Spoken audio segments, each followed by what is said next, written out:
কিন্তু গোপাল যে ছেলেটি সেই ছেলেটি খুব ভালো। এবার এটা আস্তে আস্তে ও জানলে ভালো। হ্যাঁ, আমি তো চিনি, বাবার মুখে শুনেছি। আমাদের ন্যাড়াগোয়ালের ছেলে, বাপের নাম হ্যাঁ, ওর বাবা অ্যাকচুয়ালি না আর বলবি বা কোত্থেকে এই যে এরা এই যে এত বড় বাড়ি দিয়েছি আমি, এত পয়সা, এত গয়নাগাটি কোনোদিন দেখেছে এরা? সব গরিবের ঘর থেকে তুলে নিয়ে এসেছে, এত গয়না দিয়েছি। হ্যাঁ, কিছু বলবো না, খুলে নেবে, কিছু নেই, তো আসুক লোকজন, কোনো অসুবিধা না, আমাদের অনেক গয়না আছে, অনেক গয়না। হ্যাঁ, মানে নাতনিকে যে পরিমাণ আমরা গয়না দিয়েছি, এটা বোধহয় সারা বিয়েতে মানে একটা পরিবারের সমস্ত বিয়ে তত গয়না দেওয়া হয় না, খালি নাতনিকে যেটুকু দিয়েছি আমরা। Hello, welcome to we spot you. আমি সুচরিতা, আর আজকে আমার সাথে আছে পুরো বসু পরিবারের বয়োজ্যেষ্ঠরা। সবার আগে বলো, কেমন আছো? খুব ভালো আছি, ভালো চলছে। আপনি কেমন আছেন? আমিও ভালো আছি, উই স্পটের দর্শকরাও ভালো আছে। তোমরা কেমন আছো? আমরাও খুব ভালো আছি, খুব ভালো আছি। হ্যাঁ হ্যাঁ হ্যাঁ। বাড়িতে তো একদম হই হই রই রই বিয়ে বাড়ির কাণ্ড। কি চলছে? চলছে মানে হচ্ছে এখন তো ওই আমার নাতনি রুকুর সাথে গোপালের বিয়ে দেয়া হলো। এবার রুকুর জীবনটা কোন খাতে বইবে এবার দেখা যাবে। তো আমরা তো চাইছি রুকু ওখানে ভালোই থাকুক, সবারই তাই চায় আর কি। কিন্তু রুকু কতটা ভালো থাকবে সেটা তো রুকুই জানে একমাত্র, এটুকু বলতে পারি। নাতি একটু আগেই অভিযোগ করলো যে দাদু জোর করে বিয়ে দিচ্ছে। জোর করে কেন বিয়ে দিচ্ছ? না, জোর করে বিয়ে মানে কি, এই দাদু লোকটার মধ্যে না, মানে আমি আর কি আসলে জোর ঠিক নয়, আমি যেটা মনে করি সেটাই করি আর কি।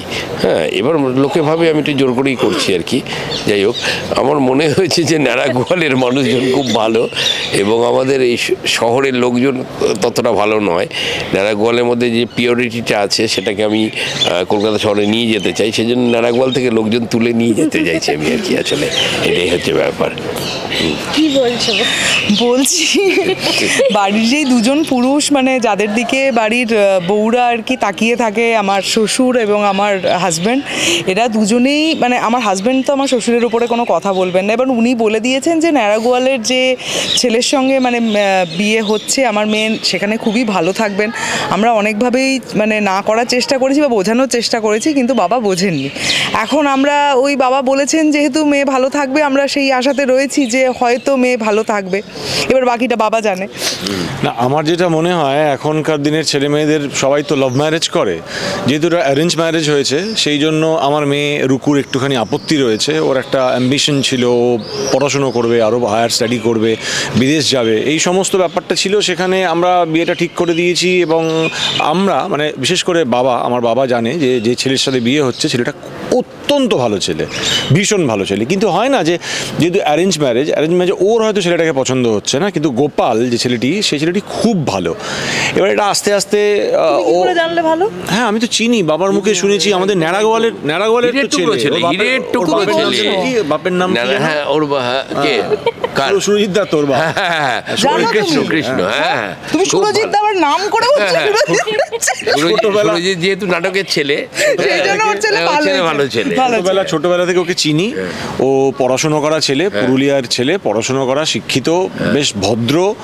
তো আমরা সেই জায়গা থেকে আমার মেয়ের সাথে বিয়েটা ঠিক করেছি। আশা করছি আমার মেয়ে খুশি হবে, এই ডিসঅ্যাপয়েন্টেড হবে না। আর ছেলের বিয়েটা আর বাবার বাকি কথাগুলো, বাকি যা সব ডিসিশনগুলো সব ভালো। বাবা যা ডিসিশন নেয় একদম মানে একদম, বাবার কোনো কিছু খারাপ হতেই পারে না। ইনফ্যাক্ট বাবা সব ভালো। বাবা অ্যাকচুয়ালি না আর বলবি বা কোত্থেকে এই যে এরা এই যে এত বড় বাড়ি দিয়েছি আমি, এত পয়সা, এত গয়নাগাটি কোনোদিন দেখেছে এরা? সব গরিবের ঘর থেকে তুলে নিয়ে এসেছে, এত গয়না দিয়েছি।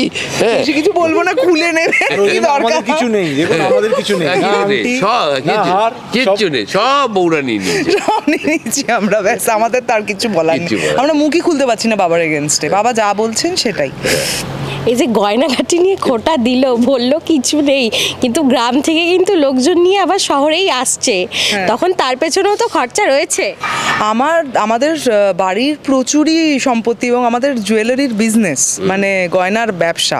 মাঝখানে ডাকাত পড়েছিল আমাদের বাড়িতে, তখন ওরা প্রায় সবই নিয়ে যাচ্ছিল, তখনও আমরা খুব একটা ওরকম ভয় পাই না। আমাদের আরও আছে এরকম ধরনের, ফলে তো আসুক লোকজন, কোনো অসুবিধা না, আমাদের অনেক গয়না আছে, অনেক গয়না। হ্যাঁ, মানে নাতনিকে যে পরিমাণ আমরা গয়না দিয়েছি, এটা বোধহয় সারা বিয়েতে মানে একটা পরিবারের সমস্ত বিয়ে তো অত গয়না দেওয়া হয় না, খালি নাতনিকে যেটুকু দিয়েছি আমরা। এই বসু পরিবার কি লাভ ম্যারেজের পক্ষপাতী নয়? লাভ ম্যারেজের পক্ষপাতী নয় সেটা তো পরবর্তী সময়ে গল্পে বোঝা যাবে, কিন্তু আশুতোষ বসু যেটা চায় সেটা হচ্ছে যে পরিবারটাকে বেঁধে বেঁধে রাখবে এমন কিছু মানুষজন এই পরিবারে আসুক। সেই মানুষটাকে যদি আশুতোষ বসুর পছন্দ না হয় সে পরিবারে আসবে না, এটা পরিষ্কার। প্রমোতে দেখা যাচ্ছে যে নাতনির বিয়ে তো হয়ে গেছে, বা নাতির বিয়ে দেওয়ার পরিকল্পনা চলছে। নাতির বিয়েটা এত তাড়াতাড়ি দিতাম না, কিন্তু কথা হচ্ছে পারুলকে যেভাবে অপমান করা হচ্ছে, পারুলের অপমান কি করে আমি মেনে নেব? পারুলের অপমানটা তো মেনে নেওয়া গেল না, সেহেতু আমার সামনে আমার নাতিই ছিল।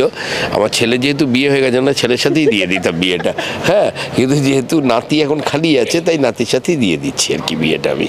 মানে আরেকবার পাত্র করতে চাইছে? হ্যাঁ, না মানে এই সিনেমা সিরিয়ালে যেগুলো হয়ে থাকে আর কি, প্রথমে হিরো হিরোইন ধাক্কা খায়, ধাক্কা খেলো ফুল উপরে চলে গেল, তার সঙ্গেই বিয়ে হয়। সব থেকে তার সঙ্গে খুব বেশি খুব ঝগড়া হচ্ছে, তার সঙ্গেই বিয়ে হয়। তো আমাদের এখানেও তাই হচ্ছে আর কি, মানে ওর সঙ্গে একদম আদায় কচকালা সম্পর্ক আমাদের রায়ানের সাথে।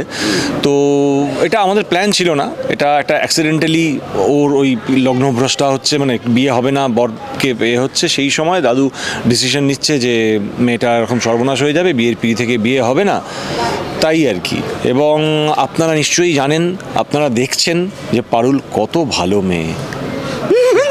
আমার দিকে আমার এখানেও কিছু বলার নেই, তার কারণ পারুল প্রথম থেকে অনেক রকমের এমন কিছু করছে যেইখানে মানে আমার মেয়ের বিয়েটাকে তো আমি আটকাতে পারলামই না, বরং মানে সবেতেই আমার শ্বশুরমশাই আমার বাড়ির সব লোকের সামনে আমাকে অপমান করে দিচ্ছে যে পারুল কেন এরকম করলো। সেইখানে দাঁড়িয়ে পারুলের সাথেই আমার ছেলের বিয়ে দিয়ে দিচ্ছে, যেখানে আমি আমার মেয়ের বিয়েটাই মেনে নিতে পারিনি। আমার কিছুই বলার নেই, আমি সব পুরোটাই আমার শ্বশুরমশাইয়ের উপরে। মুখে হাসি থাকলেও কিন্তু বৌমা কিন্তু হতাশ। হ্যাঁ, বৌমা তো হতাশ হবেই, কারণ কথা হচ্ছে সাধারণত মেয়েরাই সমস্ত সিদ্ধান্ত নেয়, অন্তত সব পরিবারে তাই হয়ে থাকে। কিন্তু এক্ষেত্রে এই আশুতোষ বাবু এমন একটা লোক যে সে কাউকে সিদ্ধান্ত নিতেই দিচ্ছে না, নিজেই সব সিদ্ধান্ত নিয়ে ফেলছে। এবার বাকিটা বাকিদের ওপর চাপিয়ে দিচ্ছে এবং বাকিদের মেনে নিতে বাধ্য করা হচ্ছে, এবং দেখা যাক বৌমারা মেনে নেবে আর কি। সব থেকে বড় কথা যেটা মজার সেটা হচ্ছে যে এই গল্পের রায়ান কি আদৌ পারুলকে মেনে নেবে, সেটাই হচ্ছে দেখার। সবশেষে দর্শককে কি বলবে? দর্শককে বলবো একটাই, যে এতদিন ধরে আমরা যে কাজ করছি আপনারা ভালোবেসেছেন আমাদের, আবারও ভালোবাসুন। কথা দিচ্ছি আপনাদের হতাশ করব না। একটা নতুন শো নিয়ে এসেছি আমরা, দীর্ঘদিন আমাদের দেখছেন, আমাদের তিনজনকেই দেখছেন, বিভিন্ন চরিত্রে দেখছেন, এই চরিত্রেও দেখবেন, এবং আমরা একটা ভালো কিছু আপনাদের উপহার দেবো, কথা দিচ্ছি। চোখ রাখুন রাত্রি 8টার সময় জি বাংলার পর্দায়। ছেলের বিয়ের ইনভিটেশনটা দর্শকদের করে দাও। আপনারা আমাদের সঙ্গে থাকুন সন্ধ্যে 8টার সময় প্রতিদিন পরিণীতা দেখবেন জি বাংলায়, এবং জি5-এও রয়েছে। সবাইকে রায়ানের বিয়ের নেমন্তন্ন, আমাদের প্রচুর পয়সা, আপনারা সবাই এলেও আমাদের খাওয়াতে কোনো অসুবিধা হবে না। পুরো অনিষ্টটা আপনাদের চোখের সামনেই হচ্ছে, আপনারা বুঝতে পাচ্ছেন সব কিভাবে হয়ে যাচ্ছে নিমেষে, আমরা কিছুই বুঝতে পারছি না। আমার বর তো একদমই চুপ, ও তো কোনো কথাই বলবে না। এখন দেখা যাক বাকিটা যা হবে, আপনাদের থাকতে হবে আমাদের সঙ্গে। না, আমি তো মানে চুপ থাকি এই কারণে, আমি জানি যে বাবা যে ডিসিশনগুলো নিচ্ছে একদমই ঠিকঠাক। ওরা একটু বুঝতে লেট করে, মানে ওই বেটার লেট দেন নেভার বলে একটা কথা আছে না, ওইটা হয় আর কি। মানে এখন বুঝবে না, ঠিক 2 বছর পরে বলবে। ছেলেকে দেখবেন তখন দোষ দিচ্ছে বৌমাকে, কি ভালোবেসে ফেলেছে, বৌমার মতো বৌমাই হয় না, আমার এই বৌমা দ্য বেস্ট, এরকম একটা জায়গায় যাবে। সেটা আমরা সোনার দোকানের ব্যবসায়ী তো ঠিক চিনি, মানে কোনটা আসল পাথর, কোনটা আসল পাথর, কোনটা আসল সোনা, ব্যাপারটা আমরা চিনি, আসল সোনা চেনে না। থ্যাংক ইউ, ভালো থাকবেন।